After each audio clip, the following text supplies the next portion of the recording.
Namaku Fikri, aku tinggal di Palembang, dan udah 3 tahun kerja sebagai ojek online. Aku biasa narik dari pagi sampai malam. Kadang sampai lewat tengah malam kalau orderan lagi rame. Udah biasa ngelewatin jalan sepi, gang sempit, bahkan makam pun pernah.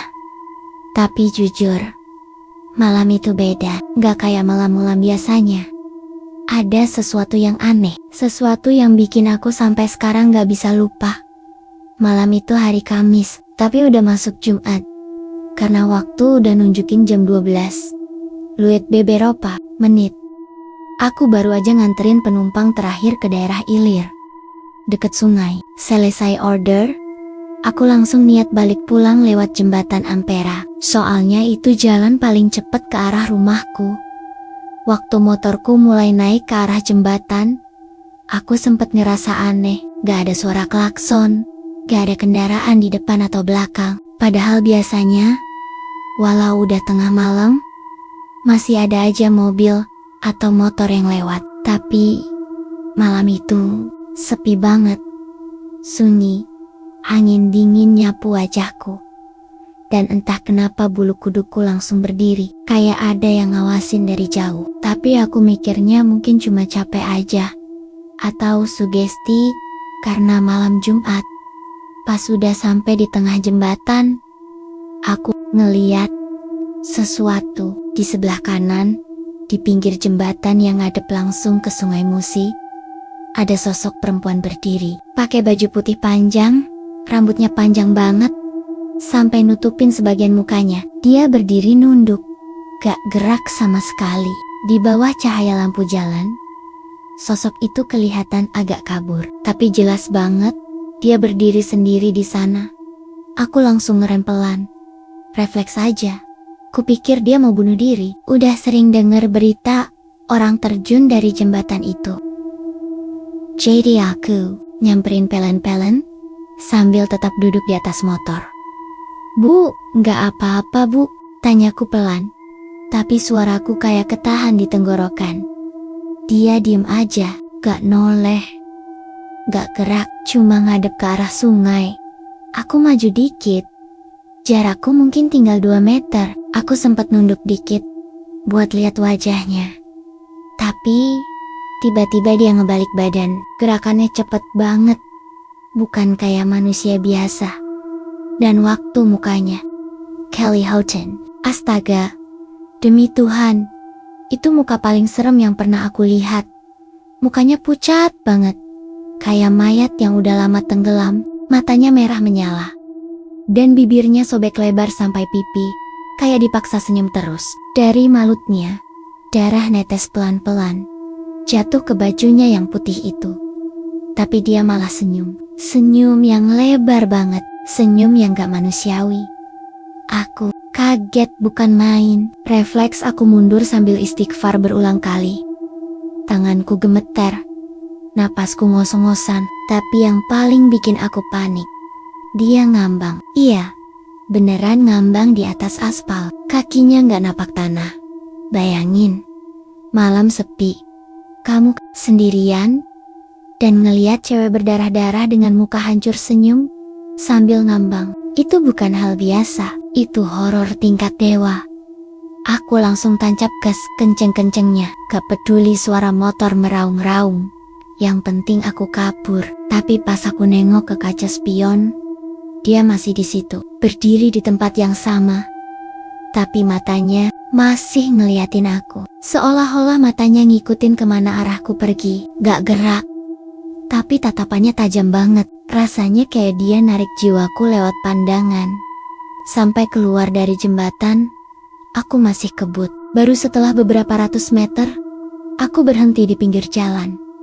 Napas ngos-ngosan, badan dingin kayak es, keringat dingin ngucur di punggung dan dahi. Tanganku gemeter, susah nahan stang motor. Kupikir itu udah selesai, tapi ada yang aneh. Jam di HP-ku tiba-tiba berubah. Tadinya jam 12:15 menit, pas aku lihat lagi, jadi jam 1:07. Padahal rasanya aku cuma berhenti sebentar. Gak mungkin sejauh itu, kayak ada waktu yang hilang gitu aja. Aku duduk di atas motor, nunduk sambil mikir keras. Apa tadi cuma halusinasi? Tapi semuanya terasa nyata. Terlalu nyata. Bau amis darahnya. Suara angin waktu dia ngedekat. Dan senyum. Itu masih nempel jelas di kepalaku. Akhirnya, aku paksain diri buat jalan lagi. Tapi malam itu, aku gak langsung pulang. Aku muter-muter dulu. Nyari warung kopi 24 jam yang biasa jadi tempat nongkrong driver. Begitu sampai sana dan ketemu dua teman sesama ojek, aku langsung cerita. Meski agak ragu, takut dikira ngaco atau ngada-ngada, tapi reaksi mereka malah bikin aku makin merinding. Salah satu dari mereka, Bang Rijal, cuma diem sambil ngelirik teman satunya. Mereka saling pandang sebentar, terus Bang Rijal nanya, "Dia ngambang ya?" Aku langsung kaget. "Lo tahu?" Dia cuma ngangguk pelan. "Lo bukan orang pertama, Fik." Aku gak ngerti, maksudnya? Bang Rijal akhirnya cerita, kalau udah banyak driver yang ngalamin kejadian mirip, rata-rata selalu di malam Jumat. Antara jam 12 sampai jam 2 pagi. Dan tempatnya selalu sama di tengah jembatan Ampera. Sosok perempuan itu sering muncul tiba-tiba. Ada yang cuma ngeliat dari jauh, ada juga yang sempet diganggu kayak aku. Dari cerita yang beredar di kalangan driver, katanya dulu ada perempuan muda yang dibunuh pacarnya dan mayatnya dibuang dari atas jembatan Ampera. Kejadiannya malam Jumat. Dan sampai sekarang gak pernah ketemu jasadnya. Sejak itu, muncul cerita tentang penampakan perempuan berambut panjang yang berdiri di pinggir jembatan sambil ngadep ke sungai. Kadang dia cuma diem, tapi kalau kamu nyamperin atau nyapa, dia bakal nunjukin mukanya. Dan kalau kamu lihat wajahnya, jangan harap bisa tidur tenang malam-malam berikutnya. Aku cuma bisa diem. Dada rasanya berat. Malam itu, aku gak pulang. Aku tidur di warung kopi, sambil terus kebayang senyum lebar yang gak wajar itu. Dan sejak malam itu, aku janji satu hal sama diriku sendiri. Gak peduli seberapa sepi, seberapa cepat jalur itu, aku gak bakal pernah lewat jembatan Ampera lagi di malam Jumat. Setelah kejadian itu, aku mulai berubah. Kalau dulu aku biasa narik sampai tengah malam, sekarang jam 10 malam aja udah pulang. Khusus malam Jumat, aku libur total. Nggak mau ambil risiko, tapi yang namanya rasa penasaran, makin hari makin ganggu. Masih mikir, apa yang kulihat malam itu? Cuma halusinasi, atau beneran sosok gaib? Akhirnya, aku coba tanya-tanya ke beberapa warga sekitar Sungai Musi, dan tukang-tukang warung, yang suka nongkrong di dekat jembatan. Awalnya mereka pada ogah cerita, banyak yang bilang, "Udah, jangan dibahas, bahaya." Tapi ada satu bapak tua, namanya Pak Hashim, yang akhirnya mau cerita, walau dengan suara pelan dan mata waspada.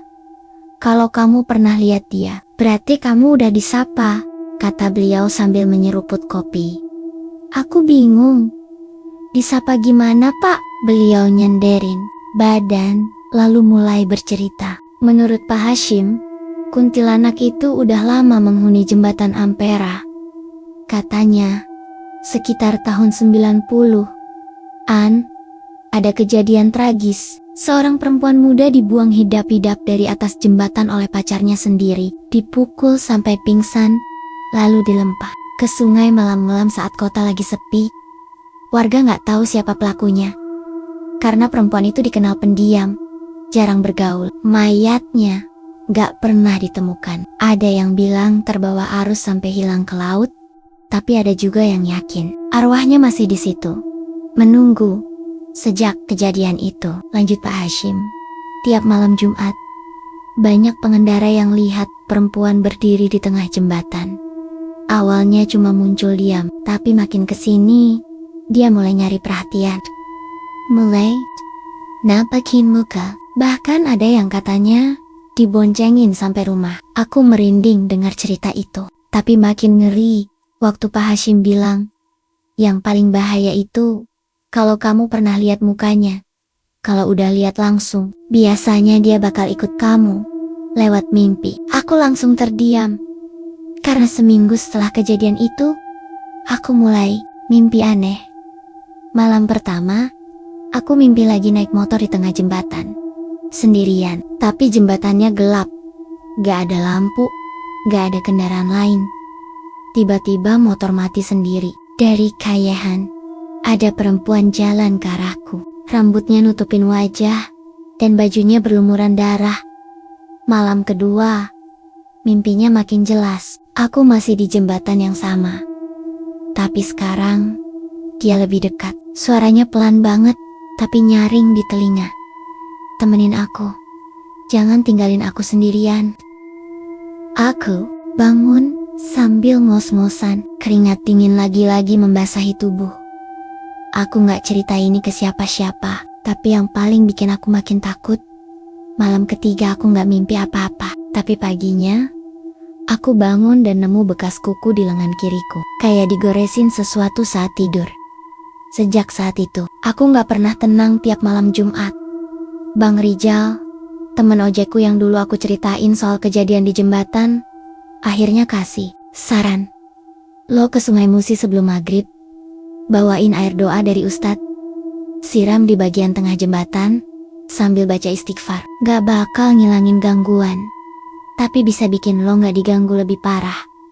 Aku lakuin itu. Aku datang ke jembatan, sore hari, pas motor berhenti di tengah-tengah, suasananya langsung beda, angin kenceng, dan ada bau anyir samar. Aku tuang air doa itu ke pinggir jembatan, sambil istighfar dan minta perlindungan. Gak lama aku langsung pergi, tapi malamnya, dia datang lagi di mimpi. Kali ini, dia berdiri jauh, tapi gak ngedeket. Dia cuma tatap aku lama. Lalu, mondar dan hilang ke dalam kabut. Sejak malam itu, gangguan mulai berkurang. Aku kira semuanya udah berakhir, tapi ternyata belum. Karena 2 minggu kemudian, ada kejadian yang lebih ngeri. Kejadian yang bikin semua warga sekitar percaya kuntilanak itu bukan cuma penunggu, tapi juga penjaga. Malam Jumat itu, sekitar jam 11, kota Palembang diguyur hujan rintik. Aku lagi duduk di warkop deket rumah, sambil ngopi bareng beberapa teman driver. Obrolan kami awalnya santai, sampai ada berita masuk dari grup WhatsApp. Satu pengendara motor jatuh dari jembatan Ampera.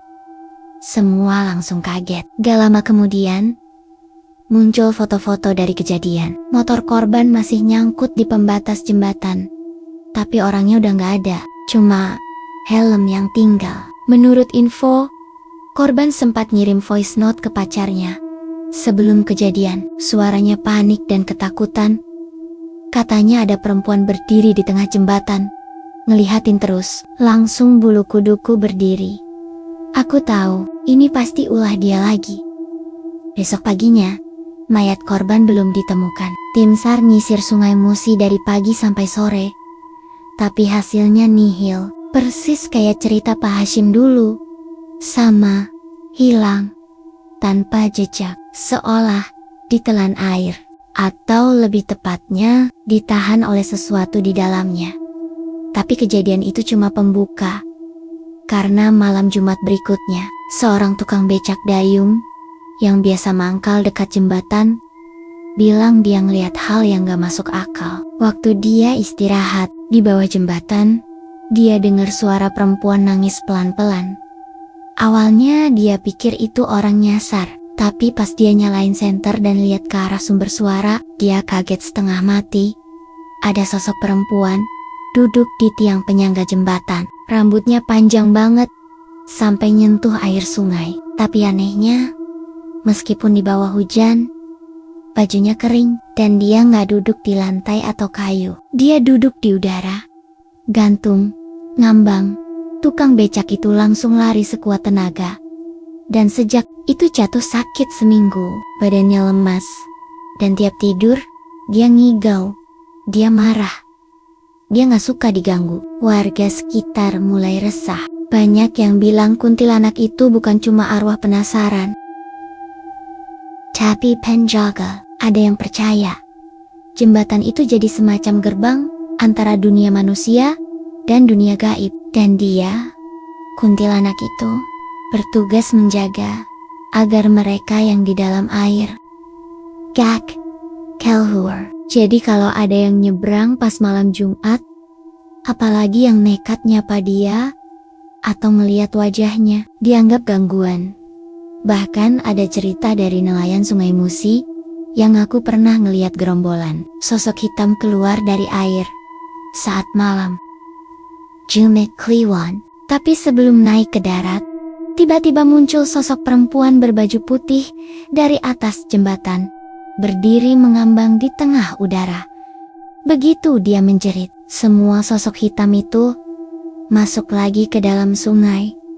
Jadi, bisa dibilang dia bukan cuma hantu yang nakutin orang, tapi juga penjaga batas. Dan masalahnya, setiap kali ada manusia yang melanggar larangannya, dia jadi marah. Makanya sering ada yang kesurupan, jatuh dari jembatan, bahkan hilang gak ketemu lagi.